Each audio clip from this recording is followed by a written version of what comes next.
Bueno, muy buenas tardes a todos. Bienvenidos de nuevo a esta nueva jornada de nuestro seminario de invierno, creo que le podemos llamar, que debemos, y quiero agradecer una vez más a los profesores Gómez Galán y Gallo, que han organizado con tanto acierto y que nos brinda además hoy la oportunidad también no solo de escuchar a otro referente intelectual y uno de nuestros grandes pilares en esta casa, como ahora enseguida diré, sino también compartir un rato después con un poco de chocolate y roscón para desearnos felices fiestas, y ya mañana tendremos también unas mesas redondas, y con eso entiendo que nos podemos ir tranquilos a celebrar la Nochebuena, el fin de año y todo lo demás, porque nuestros chicos, Fernando, digo porque Fernando es, como lo digo para las personas que no son españolas, un referente también del ámbito educativo. Están todos entusiasmados, empujando y trabajando muchísimo en sus trabajos fin de máster. Han estado toda la mañana en la biblioteca, que me lo han dicho allí, y por tanto yo me entero de todo, aunque no lo veo todo y estoy en todo. O sea que me da mucho gusto que estéis disfrutando de nuestros fondos documentales y bibliográficos. Bueno, hoy contamos con, yo diría, tú me corriges, el profesor Sabater, que no me corrija porque me va a reñir, pero es el gran intelectual español, desde luego, de la segunda mitad del siglo XX, inicios del XXI, traducido a todos los idiomas importantes del mundo científico. Hubo, a final del...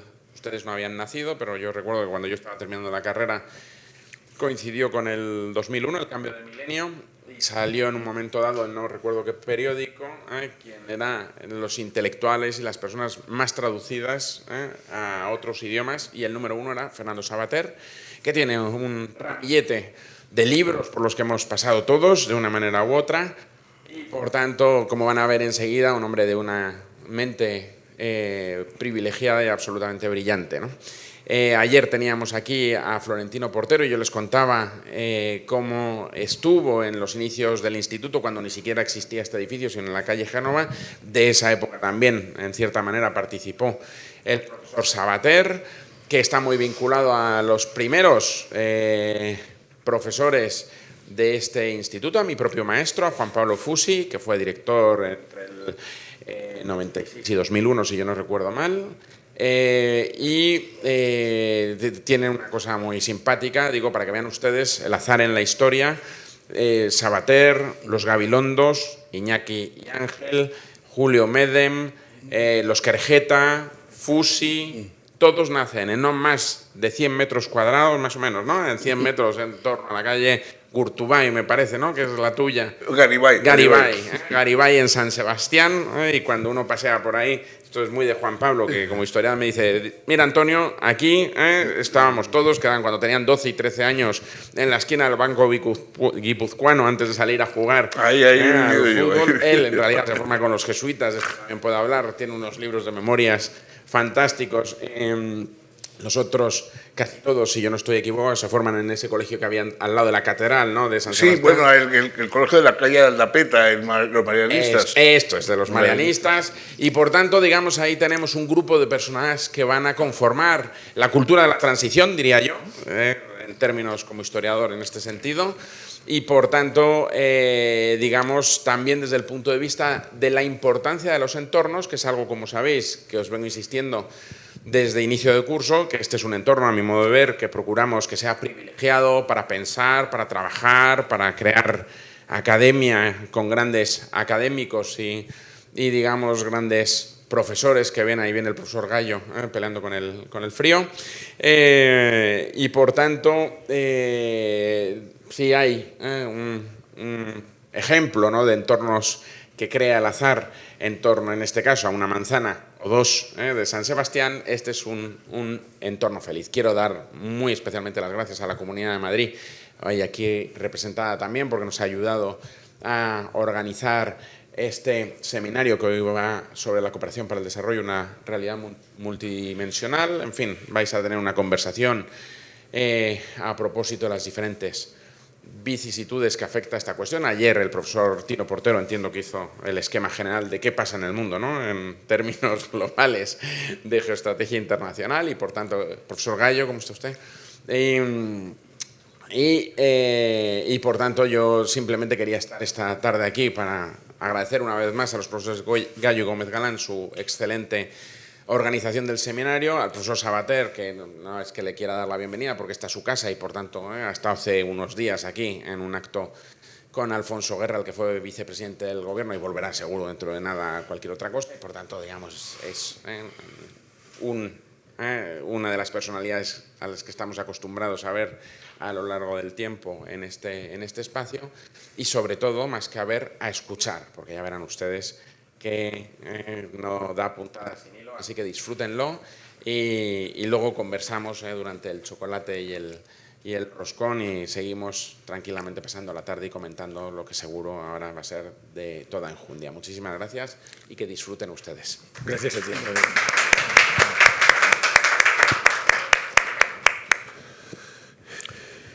Bueno, pues buenas tardes. Tengo que confesaros que la primera vez que tuve contacto con la obra de Fernando Sabater, hace de esto ya algunas décadas, fue para mí como una inyección de vitalidad. Fue para mí como un pequeño shock, ¿no?, que me insufló ganas de vivir. Yo recuerdo que entonces era un joven estudiante que, inquieto, como corresponde a esa edad, y cayó en mis manos dos de sus libros que había escrito unos años antes. Uno era La tarea del héroe y el otro era Invitación a la ética. Hasta entonces, la idea que uno tenía de la ética era más bien de una serie de dogmas, de normas, más bien aburridas, tirando a prescriptivas y quizá un poco represivas, que podían ser razonables, pero que más bien suponían que te debilitaban, que te quitaban las ganas de vivir, en definitiva, que te cerraban oportunidades, que te cerraban posibilidades.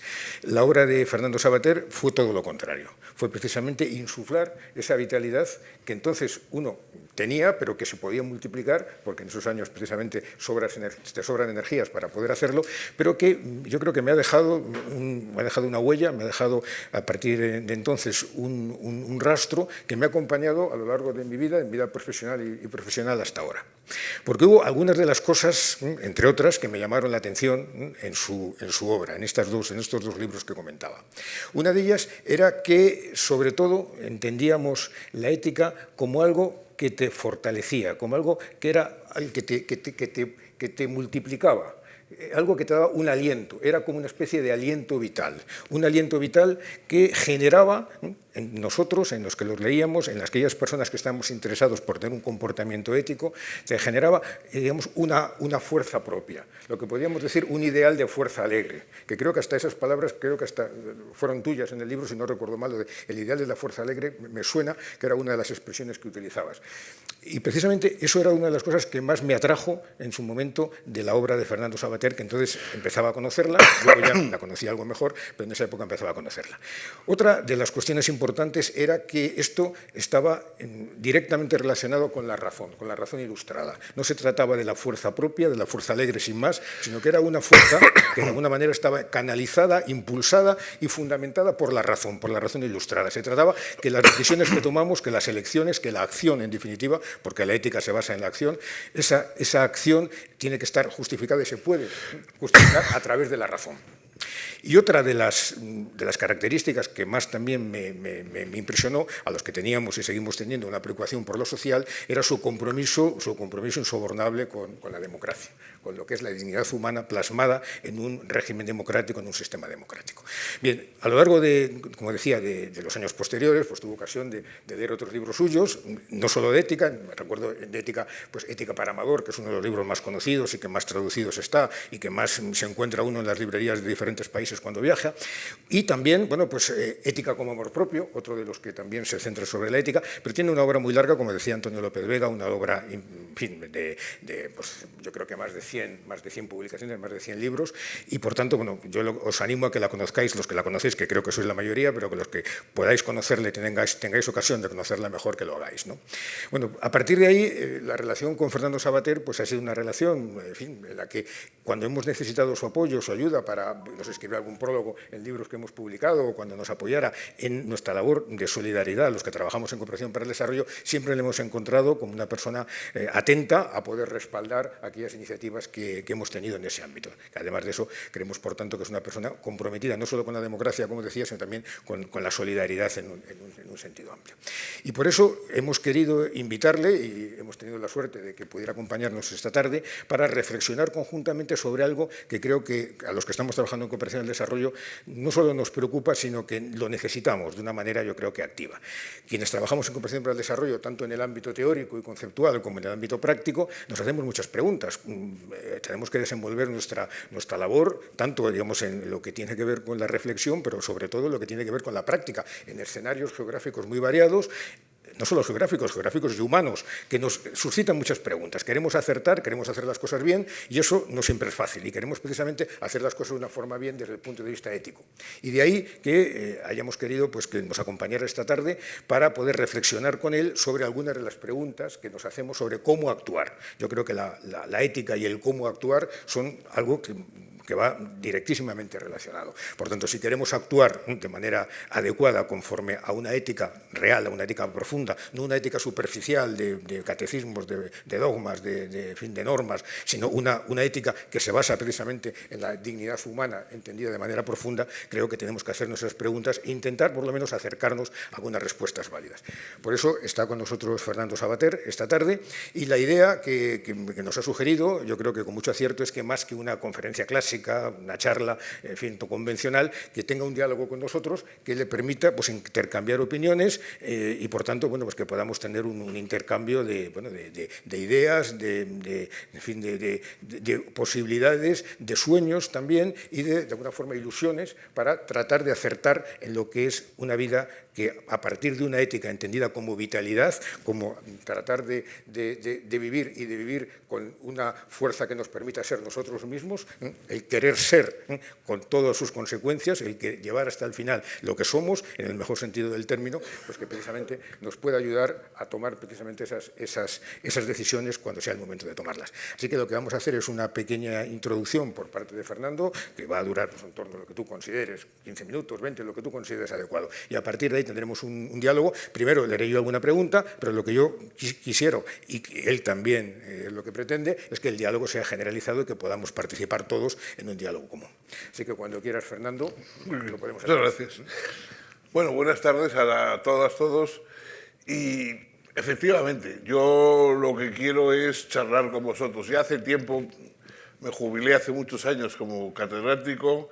La idea de la conferencia en el sentido más intimidatorio del término ya me aburre incluso a mí, supongo que a los demás todavía más. Lo que me gusta es un poco pues, hablar con la gente a partir de las cosas que uno ha dicho, que uno ha escrito, o que, en fin, están por ahí en el ambiente intelectual, ¿no? En este caso se planteaba, o me habían planteado estos amigos, la idea de ética y desarrollo. Ahí hay, para mí, un cierto contrapunto, porque la ética es una cuestión personal. Es decir, la ética no es como la ley o como las normas generales, sino que la ética es algo que uno mismo se impone a sí mismo, ¿no? Una ética impuesta desde fuera deja de ser ética automáticamente. Nadie es bueno por obligación. La ética es un impulso propio, personal, en busca de la excelencia, etc. Entonces, digamos, está ligada a la acción individual. Nadie puede ser ético más que respecto a sí mismo, porque uno mismo es el único personaje activo que conoce desde el punto de vista de la acción misma. A los demás se los ve desde fuera. Uno puede suponer sus buenas o malas intenciones, pero la única persona que conoce realmente desde el punto de vista de la acción es uno mismo, ¿no? Entonces, la ética es digamos, una apuesta individual por una búsqueda de excelencia, de sentido, buscar el sentido de la libertad. Y eso no es simplemente plegarse a una opinión general sobre el asunto, sino buscar una respuesta personal a ese dilema, ¿no? En cambio, claro, desarrollo, pues el desarrollo se refiere a las sociedades, se refiere a los grupos humanos, se refiere a la convivencia, mejor o peor, más próspera o menos, a las posibilidades que ofrece una sociedad a los individuos. En fin, de cierta forma, parece que hay un choque entre esa privacidad activa de la ética y esa necesaria visión pública que tiene el desarrollo. No dudo que haya una vinculación entre las dos, es decir, no dudo que, porque la acción ética evidentemente es individual, es muy personal, se basa en unos principios que surgen de uno mismo, pero tiene una función social. O sea, no es lo mismo una ética que otra como impacto social.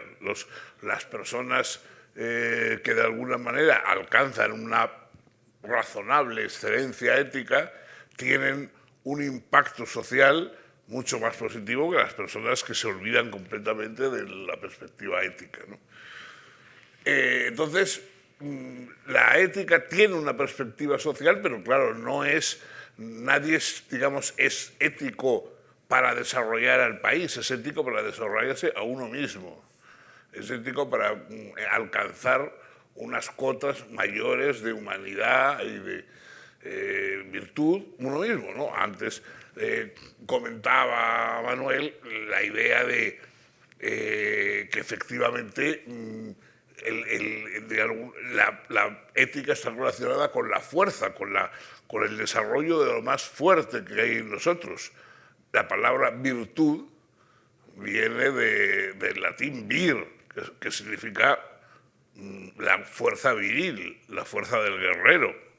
O sea, el virtuoso es el fuerte, en un término, ¿no? Todavía utilizamos esas palabras cuando se habla de un virtuoso del violín o de un virtuoso del balón. Queremos decir a alguien que no es que tenga grandes prendas morales, sino que es extraordinariamente hábil en manejar el violín o el balón o lo que sea. El virtuoso es el que sabe aprovechar lo mejor del instrumento que toca, digamos. Entonces, el hombre virtuoso, el vir, también es, desde el punto de vista que se remonta, digamos, pues hasta el Renacimiento, etcétera, ¿no? Por ejemplo, se utiliza mucho cuando se habla de una fuerza viril. No es la fuerza viril meramente del guerrero, sino que es la fuerza viril del hombre que responde ante la necesidad y ante las dificultades. No todas las morales son así. O sea, mientras que la moral occidental tiene este sesgo, no sé si llamarle belicoso, pero en fin, basado en la fuerza y en la capacidad de enfrentar al mal, ¿no? O sea, el virtuoso es una especie de guerrero que se enfrenta al mal. En cambio, hay otras culturas, por ejemplo, en China, la palabra bueno, el ideograma que representa la expresión bien, bueno, es la madre con el niño. O sea, el símbolo de lo bueno es la madre con el niño, no es el guerrero que se enfrenta al mal, sino que es el amor que cuida. Y evidentemente también es una posibilidad y también es posiblemente aceptada, digamos, dentro de nuestro sistema, ¿no?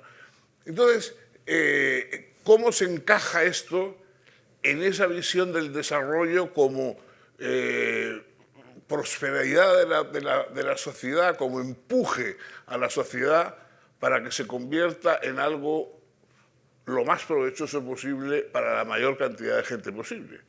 Porque eso es en el fondo la única definición decente de prosperidad. La prosperidad no es que unos cuantos tengan oportunidades de hacer negocios, sino que la sociedad entera se convierta en una fábrica de protección y de mejora para la mayoría de los ciudadanos que participan en ella. ¿Cuáles son esas relaciones que son públicas? con la idea de ética que sí tiene un fundamento especialmente privado, particular.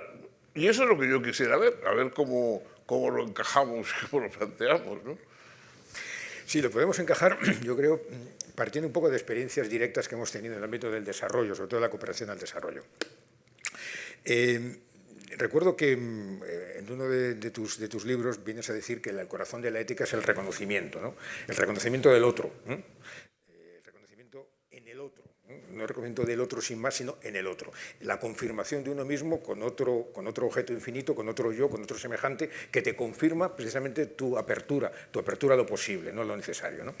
Eso es algo que en la práctica a veces es más difícil, a veces es más fácil de conseguir. Por ejemplo, cuando estamos trabajando en zonas donde hay una cultura similar a la nuestra y la visión del mundo es parecida, ese reconocimiento, cuando trabajamos en cooperación para el desarrollo, es un reconocimiento que resulta más fácil. Cuando nos encontramos con paisajes humanos en los que la concepción del mundo es muy distinta a la nuestra, ese reconocimiento cuesta mucho más. Es un elemento intangible que hace difícil que tengas un planteamiento ético de fondo. Nosotros en cooperación para el desarrollo partimos básicamente de una idea del desarrollo, que es la idea del desarrollo humano, que viene a decir que el desarrollo humano es crear un entorno que permita que los seres humanos puedan desarrollarse en todas sus dimensiones, expandirse en todas sus dimensiones. Y que si hay un entorno que lo facilita, podemos hablar de un nivel alto de desarrollo humano, y si hay un entorno que lo impide, hablaremos de un nivel bajo de desarrollo humano. Y nuestro objetivo es tratar de elevar el nivel de desarrollo humano para que esas posibilidades de los seres humanos pasen de potencia a acto, se conviertan en realidad.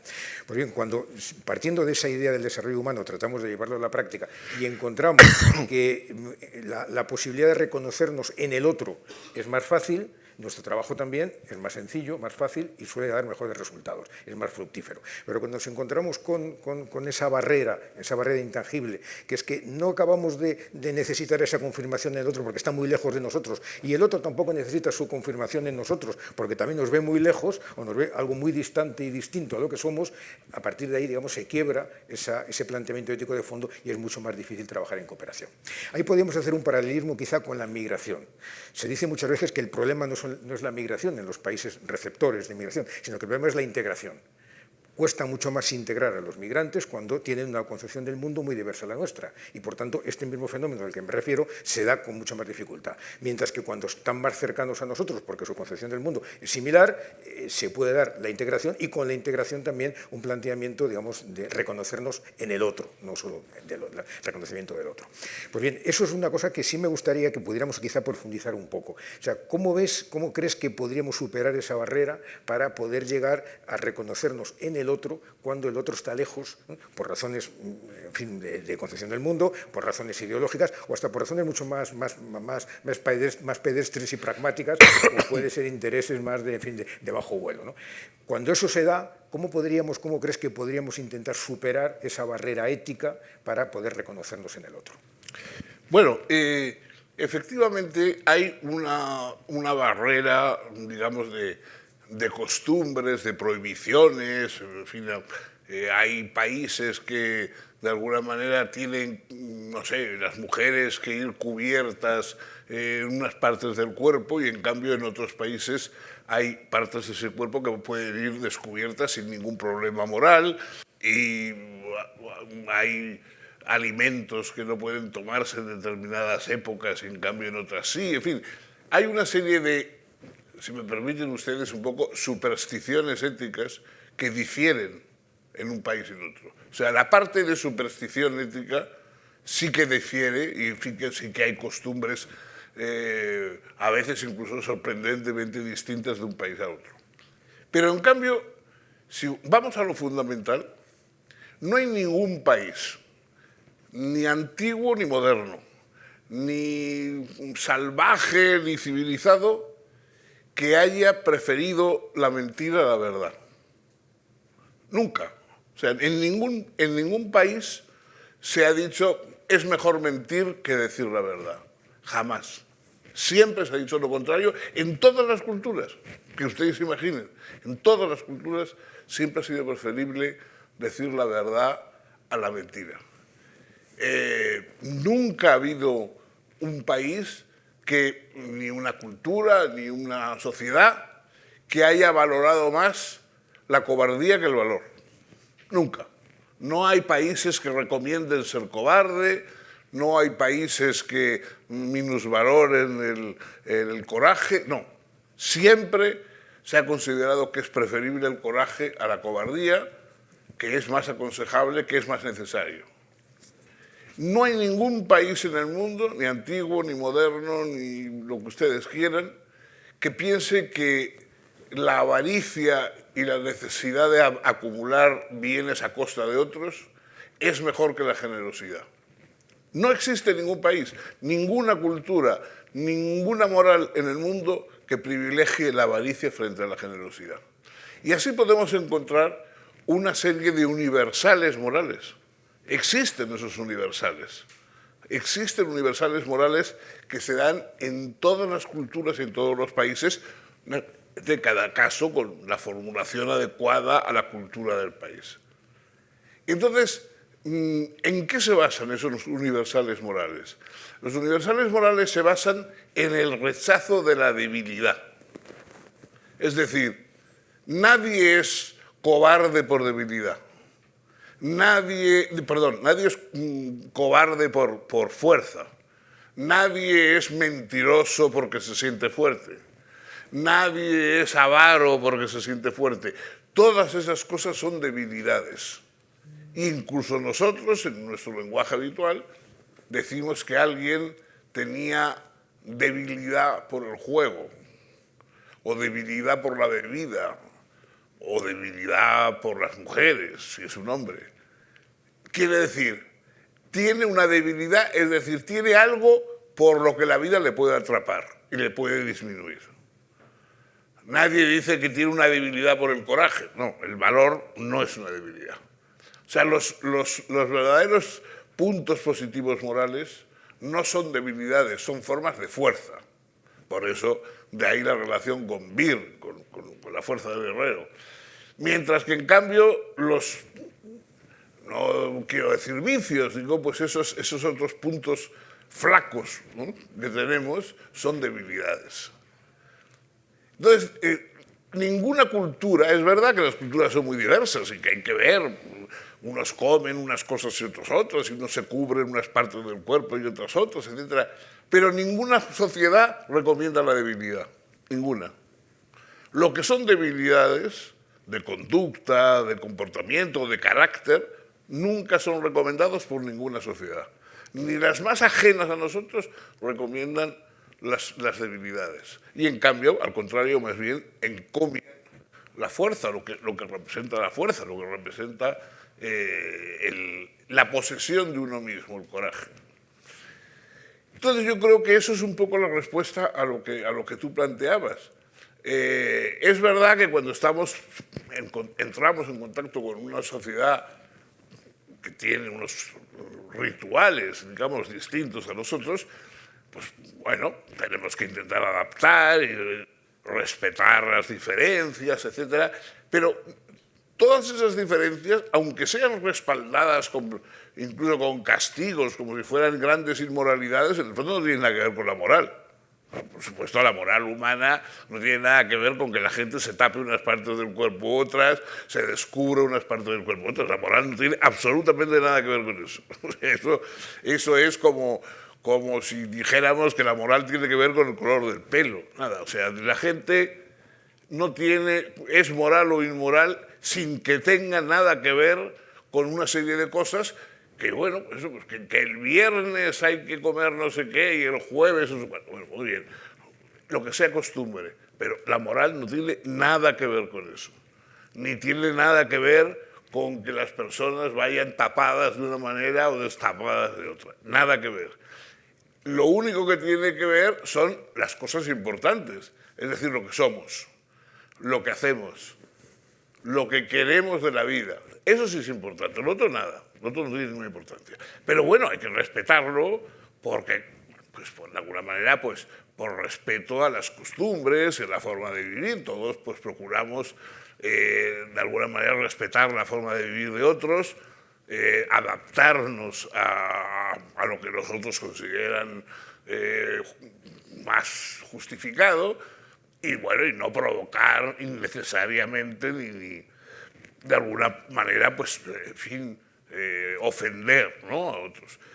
Pero una cosa es que uno no ofenda voluntariamente a nadie y otra cosa es que uno se crea de verdad que ciertas cosas, no digamos, ponerse una pañoleta tapándole no sé qué o no sé cuánto, que eso tiene nada que ver con la moral humana. Eso es una costumbre como llevar, en fin, ustedes recordarán las películas antiguas y les gustan como a mí mucho ver películas de los años 50 y de los años 40, todos los hombres llevaban sombrero hasta dentro de las habitaciones. O sea, que el marido estaba comiendo con un sombrero en su casa, cosa que hoy no haríamos ninguno. Bueno, pues, muy bien, o sea, es una costumbre, no tiene nada de malo poner su sombrero en casa, pero ninguno diremos que es muy moral llevar sombrero dentro de las habitaciones, ¿no? Y lo demás es igual. Entonces, hay que aprender a distinguir, ¿no?, entre lo que de verdad tiene que ver con la entraña moral de la vida y lo que son costumbres, a veces respetables, vamos, siempre respetables, y no hay, digamos, no hay ninguna razón para ofender a las personas ni de alguna manera crearles un escándalo innecesario, pero tampoco es obligatorio creerse todas las supersticiones que uno ve alrededor, ¿no? Bueno, ahora lo acabas de sintetizar, pero en tus libros también mantienes que el valor y la generosidad, ¿no?, digamos que son los sustentos fuertes de la ética, ¿no?, y que eso se puede también sintetizar en la palabra nobleza. Pero añades que eso se suaviza, se mitiga con el concepto de solidaridad. Y el concepto de solidaridad está basado también en otros dos elementos. Uno, el elemento es la dignidad y el otro es la humanidad. Entonces, respecto a lo que es la solidaridad, que es uno de los ámbitos en los que nosotros nos queremos acercar con mayor eficacia, y además utilizo la palabra eficacia con todo, siendo consciente de lo que significa, ¿cómo ves tú que tiene el encaje la dignidad y la humanidad en el marco del valor y la generosidad al que te acabas de referir ahora? La naturaleza humana es una naturaleza social, perdónenme el tópico, pero de vez en cuando conviene recordarlo, ¿no? La ética primera de nuestra cultura, que es la que hizo Aristóteles, se dice que el hombre es un zoon politikon, es decir, es un animal, un ser vivo político. Por supuesto, no quiere decir que uno sea un animal político en el sentido de que tenga que dedicarse a la política como actividad principal, ni como algún amigo mío decía malignamente que todos los políticos eran unos animales. No quiere decir eso. Zoon politikon quiere decir que el hombre está destinado a vivir en la polis. Y la polis es una entidad en la cual, por supuesto, hay una pluralidad de personas, de intereses, etcétera, y sobre todo hay palabra, diálogo, que también es una cosa que Aristóteles incide. O sea, el hombre es político porque habla. El lenguaje es fundamental en la política. Nadie puede ser humano si no puede hablar con alguien. Y de alguna forma, el lenguaje es la interiorización de la sociedad dentro de cada uno de nosotros. El anacoreta más retirado del mundo, ahí viviendo en el desierto y tentado solamente por el demonio y por algún bicho que se le acerca, sin embargo, habla, es decir, reza, habla con Dios, etcétera, etcétera. O sea, lleva la sociedad dentro del mismo. Nadie ha inventado el lenguaje. Nadie ha inventado su lenguaje. Todos somos deudores por medio del lenguaje de la sociedad. Por lo tanto, vivamos solos o acompañados, seamos misóginos o seamos socialities, todos estamos vinculados al lenguaje. Y por lo tanto, como ese lenguaje no lo hemos inventado nosotros, solo estamos vinculados a la sociedad. Y lógicamente, cualquier persona que reflexiona sobre su condición tiene que pensar que lo que le viene mejor es la potenciación más positiva de todas sus capacidades como individuo, como ser. ¿Y cómo va a ser un ser social si no potencia su capacidad social. Es decir, la sociedad no es un capricho, no es una cosa que nos ha ocurrido por casualidad, no es una maldición. La sociedad forma parte de nuestro ser por medio del lenguaje, es decir, por medio de que necesitamos interlocutores, y esa vida rodeado de interlocutores, lógicamente, será mejor según los que hablamos y discutimos con ellos estén mejor, vivan mejor. ¿Quién va a tener interés en vivir rodeado de personas que estén en mala situación y que de alguna manera se puedan volver contra uno? ¿No? Eso es un poco el argumento que utiliza Sócrates cuando en su apología le acusan de haber corrompido a la juventud. Y dice Sócrates, oiga, a mí me encantan los jóvenes. ¿Qué interés puedo yo tener en que estén corrompidos? ¿Qué puedo yo esperar de los jóvenes corrompidos más que males y violencia, etcétera? Yo lo que quiero, si me gustan los jóvenes, es que estén muy bien y que sean muy buenos y muy virtuosos, porque es la forma de alguna manera, aprovechar lo mejor de ellos mejor. Entonces, ¿qué sentido tiene que yo prefiera tener a la gente indignada y dispuesta al odio en vez de tenerla favorable y dispuesta a la colaboración y a la sociedad positiva? Lógicamente, entonces, cuando hablamos de solidaridad, hablamos de un egoísmo bien entendido. Eso es un poco el argumento de algunas obras clásicas, no solamente escritas, sino cinematográficas, ¿no? Recuerden ustedes el Ciudadano Kane, ¿no? de la famosa película de Orson Welles, ¿no?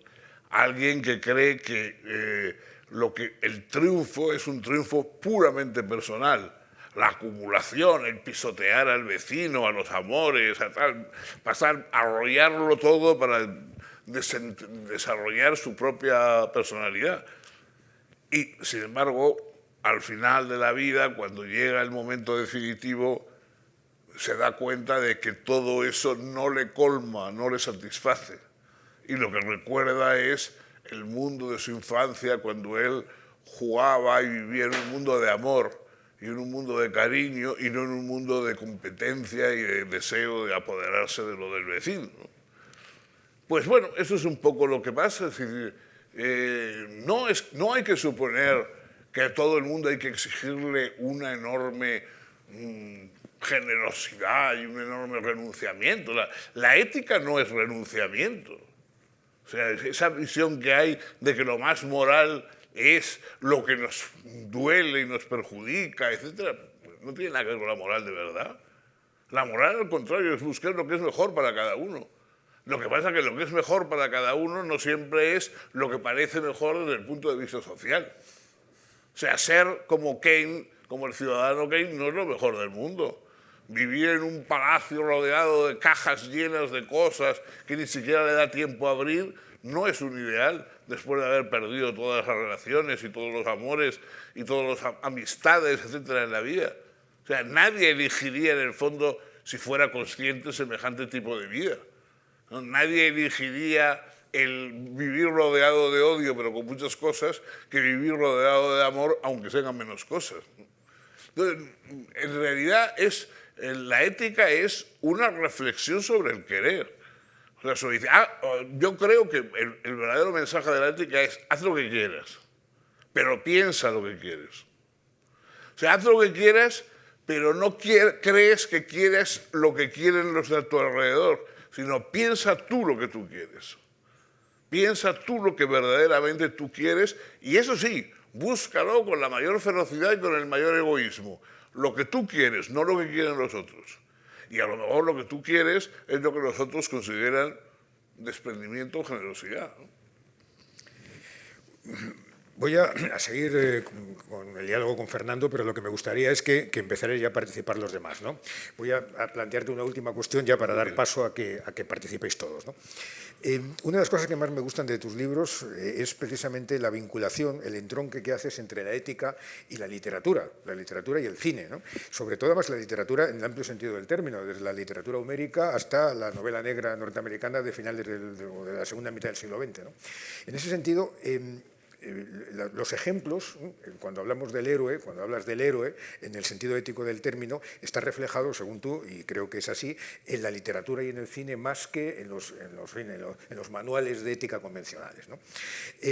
En ese sentido, sí nos gustaría el que nos hablaras un poco también con algunos ejemplos que se te ocurran, desde el punto de vista de la literatura, de las posiciones éticas que crees que pueden ser más importantes, que pueden, digamos, reforzar la fuerza propia, como decíamos al comienzo. En las clases nuestras, cuando tenemos que acercarnos al concepto de cooperación, yo muchas veces lo que trato es de hacer como un paralelismo entre dos formas de relacionarse de los seres humanos en sociedad. Por una parte, la cooperación y por otra, la confrontación. La confrontación, que es cuando no te reconoces en el otro y de alguna manera utilizas al otro para que tus propios fines o tus objetivos se consigan pasando por encima o utilizando al otro, instrumentalizando al otro, y la cooperación cuando es un egoísmo, por así decirlo, inteligente o una ética del amor propio entendida en que tu fuerza va a depender también de el que te reconozcas y la confirmes con la mirada del otro cuando lo consideras un igual y él te ve también como un igual y refuerza precisamente esa parte tuya de inabarcable que llevamos dentro, ¿no?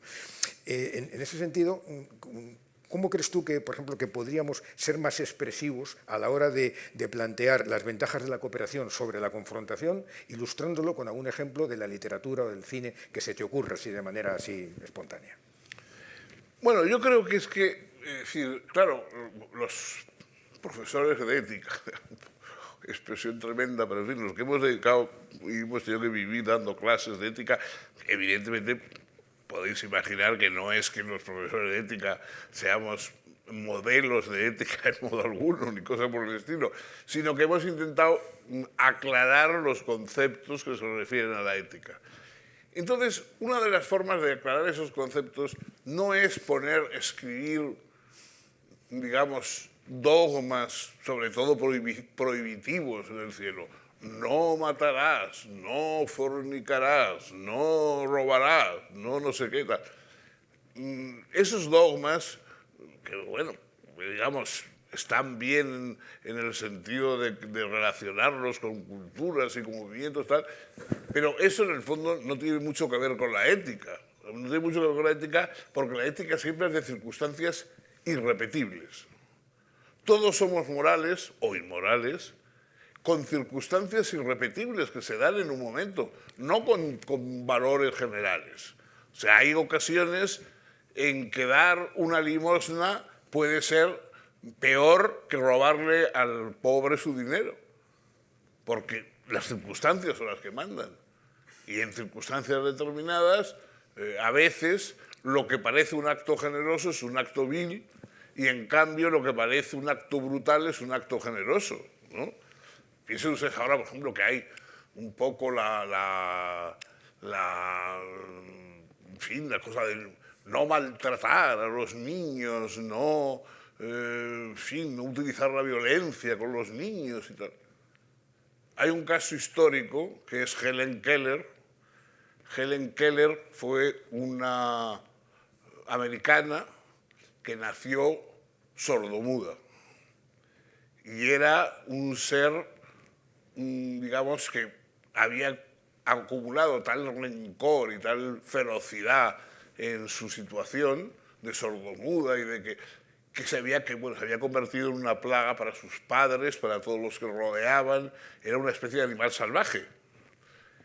Y entonces los padres llamaron a una señora joven que se ofrecía a dar clases particulares, Anna Sullivan, y Anna Sullivan fue a la casa e intentó educar a Helen Keller. Bueno, Helen Keller le tiró vasos a la cabeza, la mordió, hizo todo lo que ustedes imaginen, hasta que Anna Sullivan le pegó un bofetón que la dejó sentada. Entonces, Helen Keller, que con el tiempo fue una gran escritora, una gran pensadora y una de las personas más influyentes que hubo en Estados Unidos, Helen Keller dijo, ese bofetón me salvó la vida. Ese bofetón me devolvió a la realidad y me salvó la vida. Una cosa que evidentemente en principio no la aconsejaríamos, decir, bueno, al niño que moleste denle usted una bofetada, no es tan fácil. Pero hay ocasiones en que una bofetada puede salvar la vida y la razón de una persona, como fue el caso de Helen Keller, según la propia Helen Keller reconoció después. Entonces, lo importante es el caso individual, la circunstancia precisa, la situación concreta, no principios abstractos generales. Hay que ir a la situación concreta. Por eso la literatura es mejor que los grandes dogmas, porque el dogma, las cosas que dicen los artículos, las revistas, bueno, en fin, está bien, los académicos vivimos de esas cosas. Pero la literatura, o sea, nadie explica mejor lo que es la tentación y el arrepentimiento que Dostoyevski en Crimen y Castigo. Es decir, yo eso no puedo ustedes intentar explicar con palabras tal, pero yo solamente les diría, lean Crimen y Castigo. Lean Crimen y Castigo y ahí verán una persona tentada y que después de haber cedido a la tentación se convierte en alguien que se abomina y que se arrepiente de esa tentación.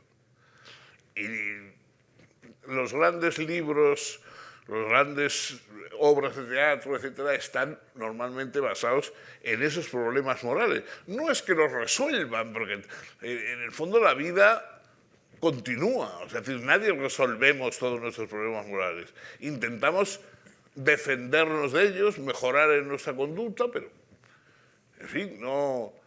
Pero si uno lee Lord Jim de Conrad y encuentra a esa persona que ha vivido obsesionada toda su vida por haber hecho un acto de cobardía en un momento determinado que costó la vida a otros, y toda su vida es intentar pensar si él es cobarde o valiente hasta que llega al último momento y entonces se atreve a ser valiente, ¿no?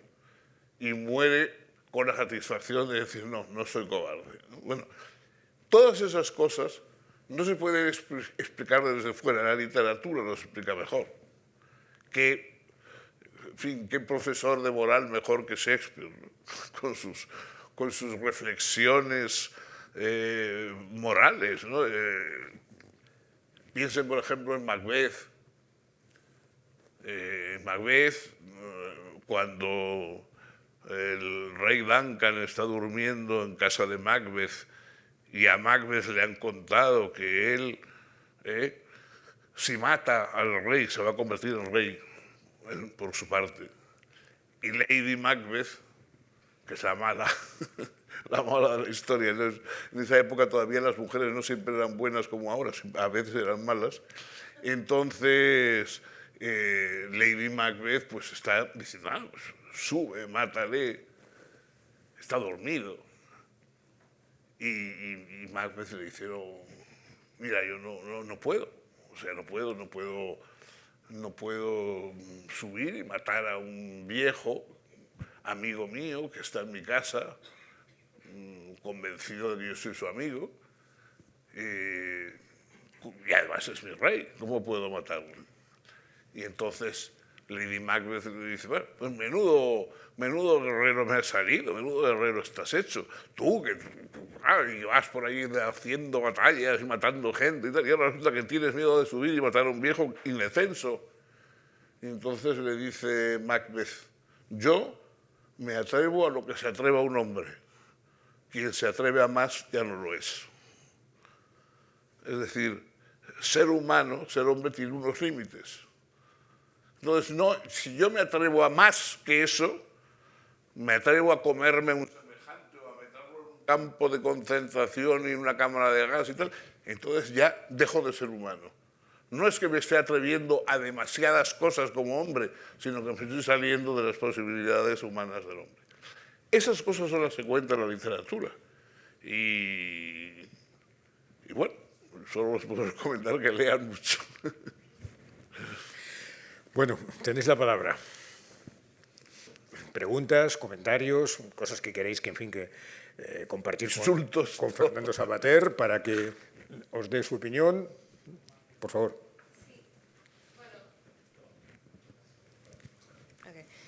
Sí, yo voy a leer la pregunta que le quiero hacer. Primero, aunque no haya ningún país que prefiera verbalmente la mentira a la verdad, la cobardía a la valentía, en el ámbito accional sí lo hacen. Y esto se ve en sus condicionalidades al momento de la ayuda oficial al desarrollo, principalmente en los países catalogados como países del sur. En sus posicionamientos también ante conflictos internacionales o situaciones de implicación política que puedan crear un rechazo internacional. Entonces, su condición ética se pone en juego porque no existen coherencias políticas en su accionar.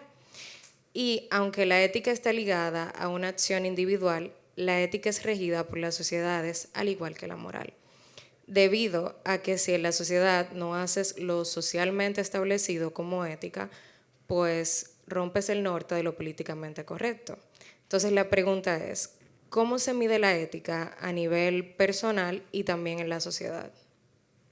A ver, la pregunta concreta, ¿cuál era? La pregunta, repítelo por favor para que haya... Es que yo oigo muy mal. Sí. O sea, Ok. perdona, Sí, sobre todo ¿Cómo se mide la ética a nivel personal y también a nivel de la sociedad?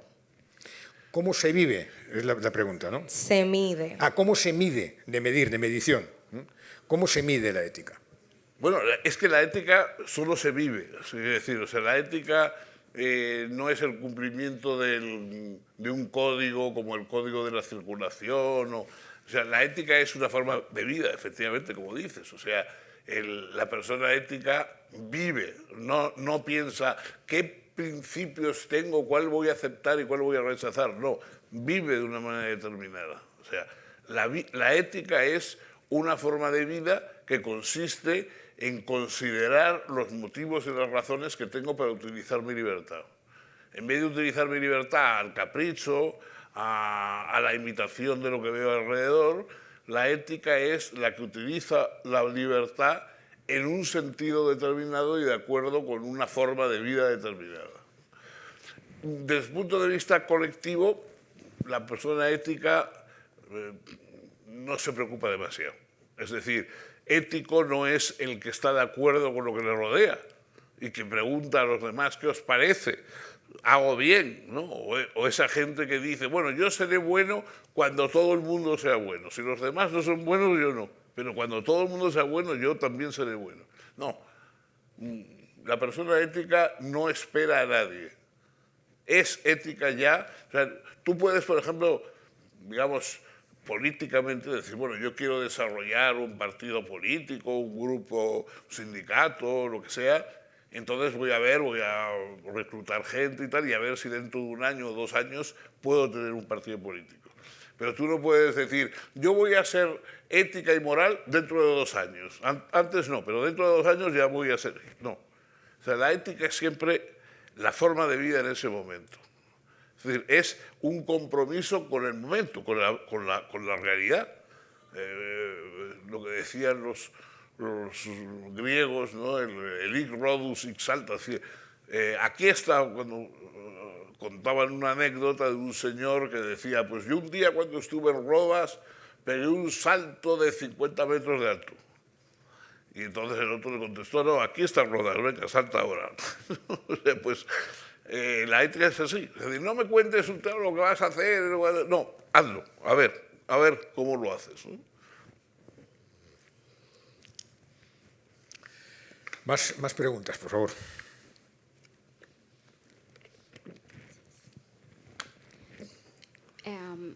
Buenas tardes.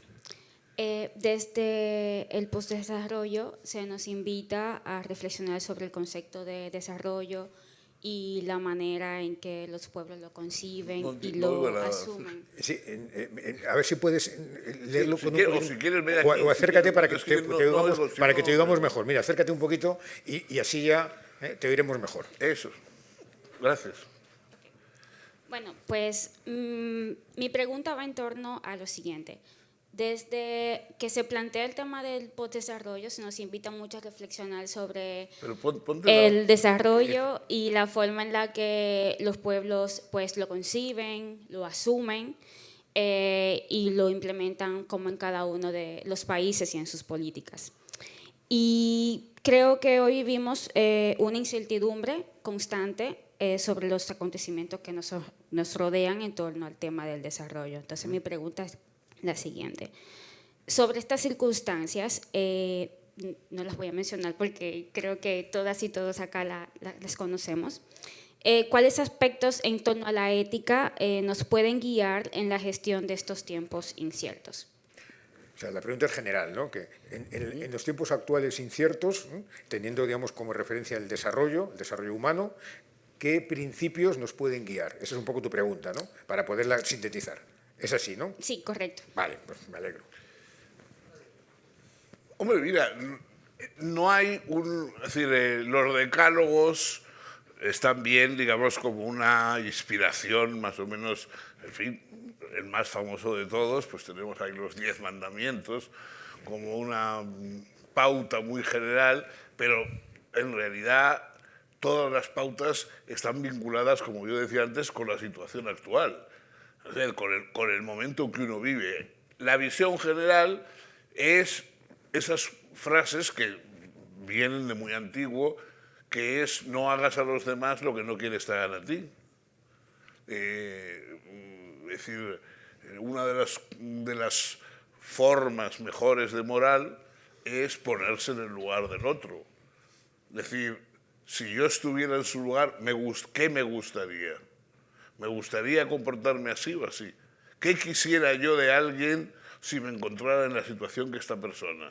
Si me encontrara en una situación de peligro, si me encontrara en una situación de miseria, si me encontrara en una situación de acoso, ¿qué quisiera yo de los demás? ¿No? Un poco es lo que Aristóteles, en su Ética a Nicómaco, habla de que, bueno, que hay personas que nos indican, más que principios morales y leyes, hay personas a las que imitamos y nos indican lo que es la moral.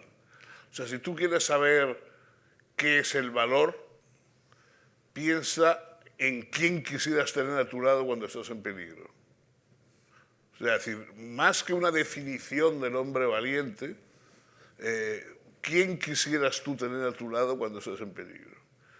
Si quieres pensar qué es el generoso, piensa en quién quisieras tener cerca cuando estás en necesidad, cuando estás necesitando cosas, etcétera, etcétera. ¿Quién te ayudaría mejor? Eso, dice Aristóteles, es el espoudaios, es decir, el magnífico, el que se comporta bien. Esos son los que nos dan la pauta de la moralidad. O sea, ¿a quién hay que imitar? Al que se porta bien, al que uno quisiera. Yo paso por un camino, veo una casa ardiendo, oigo a un niño llorar en el 3er piso, entonces, ¿qué quisiera yo? Ser capaz de meterme dentro de la casa en llamas, subir, coger al niño y salvarle, cosa que probablemente no soy capaz ni de lejos. Y en cambio habrá otro que sí, que sea capaz. Ese es el que yo quiero imitar. Yo quiero ser bueno como ese, como el que se mete en las llamas y sube y salva al niño, ¿no? El espoudaios. Entonces, digamos, el ejemplo de lo que es la moral, más que unos principios escritos en mármol, no sé qué, nos lo dan las personas. Las personas son las que nos dictan, las personas admirables, las personas que uno se da cuenta de la utilidad que tienen. Claro, estás en peligro, joder, pues oye, alguien valiente es que te viene estupendamente. Entonces, las personas virtuosas vienen bien a los demás, vienen bien.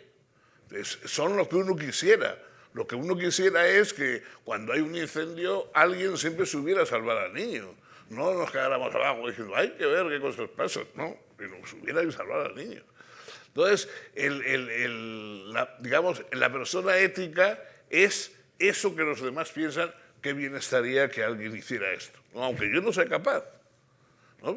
Es verdad que muchas personas sabemos lo que está bien o lo que está mal, pero no lo hacemos. O sea, Ovidio, en la Metamorfosis, tiene un verso que dice «Video meliora provoque, deteriora sequor». O sea, veo lo que es mejor y lo apruebo, me parece estupendo, pero luego hago lo peor. Cosa que nos pasa a bastantes.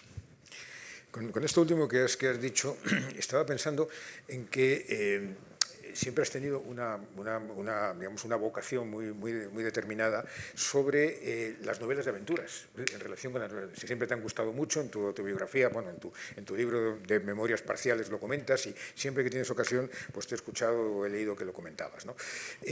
La novela de aventuras, de alguna forma, creo que has contribuido de una manera muy clara a dignificar las novelas de aventuras, a darles como otra dimensión. Ya no es únicamente literatura para adolescentes, sino que tiene también una dimensión ética que vale la pena, digamos, profundizar en ella, ¿no? De alguna manera podríamos poner ejemplo de las novelas de aventuras como una forma de conducta ética. Es decir, cuando hablamos del protagonista o de los protagonistas o de la protagonista de las novelas de aventuras, estamos también haciendo de alguna forma una descripción de un comportamiento, de una conducta que podríamos llamar ética, en la medida que se sobrepone a unas circunstancias adversas, en la medida en que hace que triunfe y que sea eficaz, que la virtud sea eficaz y que la virtud finalmente triunfe. ¿Hay alguna, digamos, lección moral en las novelas de aventuras que a ti te gustaría destacar? Bueno, eso es evidente, ¿no? La novela de aventuras, la película del oeste americana, todas esas películas. Bueno, hay una cosa que es decir que el coraje, el actuar de una manera correcta, de proteger al débil, de intentar compartir lo que se puede compartir, y, en fin, pues todas esas cosas son lo que en la novela llamada aventuras o etcétera está ensalzado, ¿no? Es decir, no hay novelas de aventuras en que el héroe es el más rastrero y criminal de todos los que se comportan, ¿no?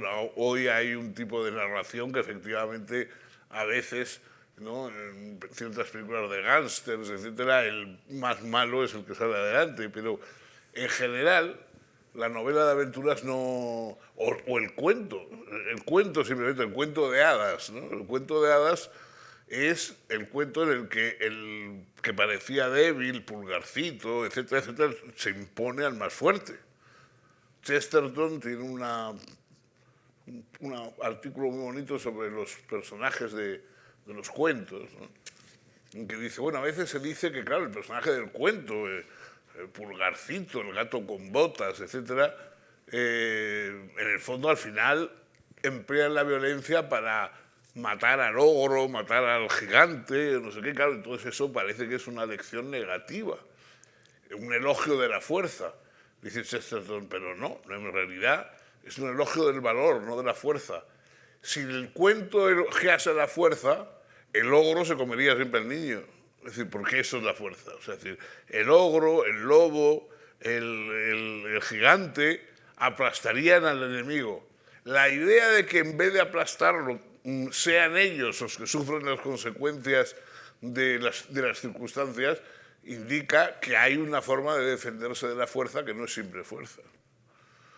Entonces, hay en las narraciones hay esa otra visión, que es decir, a veces tener del lado de uno lo que está bien, lo que funciona como bueno, etcétera, es una ventaja frente a la brutalidad, frente a la corrupción, frente al que atropella las convenciones, ¿no? Entonces, yo creo que eso, a veces de manera muy ingenua y otras veces muy sofisticada, pues está en la novela de aventura.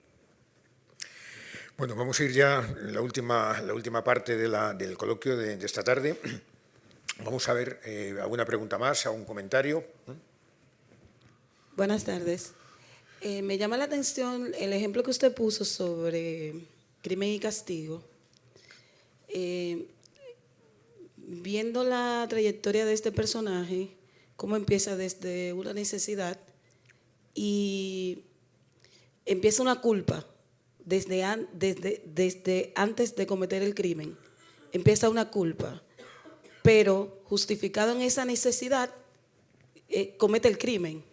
Y luego la culpa nunca se va, hasta el punto que él mismo se delata. Entonces la pregunta sería, si en este sentido la ética pasa por este proceso, ¿no? En el ser humano pasa por este proceso, y cuando nosotros como seres humanos podemos redimirnos O sea, si podemos redimirnos de ser antiéticos, en el sentido de que no sería algo dogmático, como usted decía ahorita, sino que es algo más bien circular, que se puede quitar en un momento, volver a adquirir, de acuerdo a qué o cómo. No sé si me entiende la pregunta. Bueno, en el sentido de que al final me redimo y ya soy ético. O sea, hago un acto ilícito y luego me redimo y ya soy ético. Humanamente, ¿cómo funcionaría fuera de la literatura? En la literatura, claro, es muy bello, muy bonito. El ejemplo que ha dado es muy bueno. Por eso, a mí me vale. Por eso que digo, de que empieza, hay una historia que empieza, ¿no? Tiene su trayectoria. Entonces, como todo lo que nos dijeron desde niños que no podíamos hacer, que los lugares que no podíamos visitar, las cosas que son buenas, las cosas que son malas, y entonces toda esa culpa que cargamos y al cometer, supongamos que no haya sido matar, supongamos que haya sido, como por ejemplo el caso de Lazarillo, ser pícaro y no dejarse y hacer cosas más leves, como robarse un pedazo de pan y cosas así. Entonces, ¿cuándo recupero yo mi ética? Si es internamente a través de la conciencia. Bueno, vamos a ver. La ética es una reflexión sobre la acción, es decir, los gestos y las acciones que hacemos impulsivamente, de alguna manera, sin reflexionar sobre ellos, pues bueno, escapan un poco a la ética. Hay cosas que hacemos, no sé, si alguien nos tira una piedra y ponemos así la mano instintivamente para retenerla, no es el acto ni ético ni no ético, sino que es un acto instintivo, ¿no? Los profesores de ética, que somos un poco pedantes, tenemos que distinguir entre actos humanos, que son los que se hacen reflexionando, y actos del hombre, que son del hombre, es decir, de la persona, que son pues, los actos que uno hace, reflejos, ¿no? Cerrar los ojos cuando crees que te van a pegar y cosas. Bueno. Entonces, la moral es una reflexión sobre la conducta y, por lo tanto, como toda reflexión, primero indica un camino, pero luego hace que uno siga dándole vueltas a si lo que hizo está bien o no está bien, ¿no? El remordimiento es una forma de conciencia. Yo creo que, en el fondo, tener conciencia es siempre tener mala conciencia. Es decir, las personas que no tienen conciencia nunca tienen mala conciencia, siempre están contentísimos con lo que han hecho. Las personas que tienen conciencia siempre están diciendo, pero hice lo que debía, lo hice por los motivos debidos o porque me convenía a mí. Es decir, eso es la señal de que uno tiene conciencia. O sea, es decir, la conciencia es, si quieres, oye, una molestia, ¿no? Es decir, porque es como quien anda mirándose los pies para no tropezar. O sea, la conciencia te hace estar reflexionando sobre ti mismo y en vez de hacer lo que se te sale, pues te hace reflexionar y decir si esto es bueno, si no.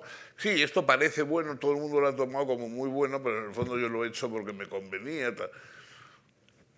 Eso es la moral es una complicación en la vida. O sea, como la mayoría de las formas reflexivas y de las formas humanizadoras son complicaciones de la vida. Todo lo que simplifica la vida, déjate de líos, venga, tira para adelante. Todo lo que simplifica, en el fondo, es deshumanizador. Seguro que la inteligencia artificial esta, que tiene tan preocupados a muchos, es más bien simplificadora. Bueno, oye, esto es lo que vale más, esto es lo que va a dar un mejor resultado, esto es lo que va a dar más crédito, venga para adelante. En cambio, la moral es decir, bueno, sí, he sacado ventaja, pero ¿no? O sea, la reflexión moral es un obstáculo, digamos, para la vida, pero un obstáculo que la convierte en algo más elevado que la vida animal. Un tigre no se plantea problemas morales. Nosotros sí, porque no somos tigres, somos personas, ¿no? Bueno, por favor.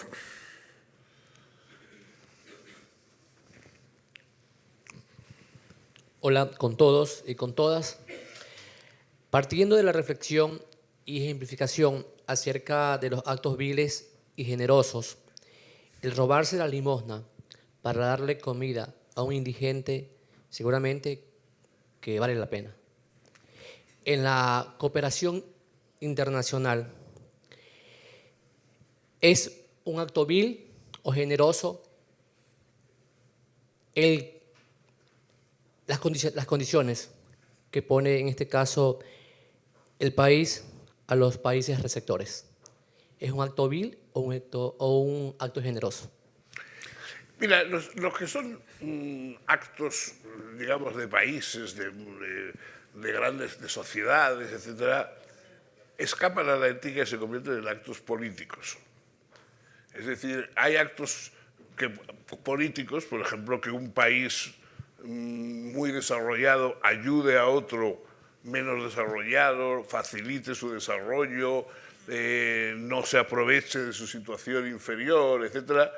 Esas cosas no son cuestiones éticas en el sentido personal, sino que son cuestiones políticas porque incumben a una sociedad. Y uno de la sociedad también tiene, la política también tiene valores, ¿eh? O sea, que a veces pensaba que parece que solo la ética tiene valores, no, la política tiene valores también. Tiene valores y, digamos, el que el desarrollo y la prosperidad de un país se base en la prosperidad de otros y no en su explotación, eso es un valor, ¿no? Entonces, tenemos que acostumbrarnos a ver que no solamente es la ética, bueno, todos quisiéramos que nuestros dirigentes políticos, etcétera, pues fueran personas muy morales, pero en el fondo eso no es lo que importa. Es decir, un gobernante lo que importa es que sea buen gobernante respecto a los valores políticos, no respecto a que él sea muy bueno en su vida familiar, ¿no? Entonces yo creo que efectivamente a nivel del mundo hay cosas que son, digamos, aconsejables, pero porque son buenas en general como desarrollo de los países. Lo mismo que se considera que una persona moral es más fuerte y se desarrolla mejor y tiene más raíces positivas que una mala, un país que se ha desarrollado en el apoyo a otros y en compartiendo ventajas y no aprovechándose de ellas, etcétera, etcétera, también de alguna forma tiene unas bases más sólidas que otros que hagan una conducta distinta. Lo que es envilecedor es el país que de alguna manera parece que está ayudando a otro y está aprovechándose en el fondo de él para quedarse con sus recursos. En fin, no hace falta que entremos en detalles, que hay ejemplos suficientes, ¿no? Ya es prácticamente el tiempo. Vamos a hacer una pregunta más y ya cerramos, si os parece, por favor. Muchísimas gracias. Ha sido un placer escucharle. Ya que usted dice... Antes sí, el micro. Ahora te llega.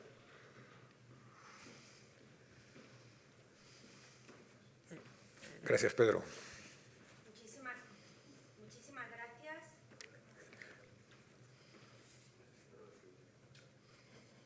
Ahora. Muchísimas gracias. Ha sido un gran placer escucharle. Ya que usted dice que los profesores de ética, y usted es un gran pensador, muy amigo de Aristóteles y de Sartre, aclaran conceptos. Yo soy doctora en filosofía y me gustaría muchísimo que usted me aclarara la diferencia entre ética y moral, porque en el ámbito académico siempre se habla de moral como algo intrínseco, como algo personal, y ético, cuando se habla de ética, se refiere más a algo público, a algo profesional, pero usted en su obra, cuando habla de ética, usa el término como algo muy personal. Entonces me gustaría, si pudiera usted aclararme estos conceptos. Muchísimas gracias. Bueno, pues en primer lugar, yo lo primero que tengo que decirles es que, bueno, que hay grandes maestros como Aristóteles y como Sartre y que yo no soy, desgraciadamente, uno de ellos. La distinción entre ética y moral es una de esas distinciones un poco académicas, ¿no? Yo, efectivamente, como bien has indicado, suelo utilizar la expresión indistintamente. O sea, hablo de ética y moral de forma indistinta. Si quieres afinar mucho la cosa, moral es el conjunto de normas que de hecho una persona o una sociedad tienen como valorativas. O sea, es decir, moral es que en esta sociedad en que vivimos los hombres no podemos salir a la calle sin pantalones y las mujeres sin blusa, ¿no? Eso es de hecho, es así, y eso es lo que está imperante, y en otras sociedades es distinto. Y ética es la reflexión sobre los valores que están inscritos en eso, es decir, la explicación de por qué. O sea, cuando moral es lo que uno tiene por bueno o por malo, y ética es la reflexión de por qué eso es bueno o malo, ¿no? Pero eso, ya te digo, yo al menos lo tengo un poco como uno de esos asuntos un poco académicos. Yo en general, y además creo que la mayoría de la gente utiliza ética y moral como indiscernibles, y quizá me parece que es mejor. Muy bien, pues hemos llegado ya al tiempo previsto. Muchísimas gracias, Fernando Savater. Un aplauso para Fernando Savater.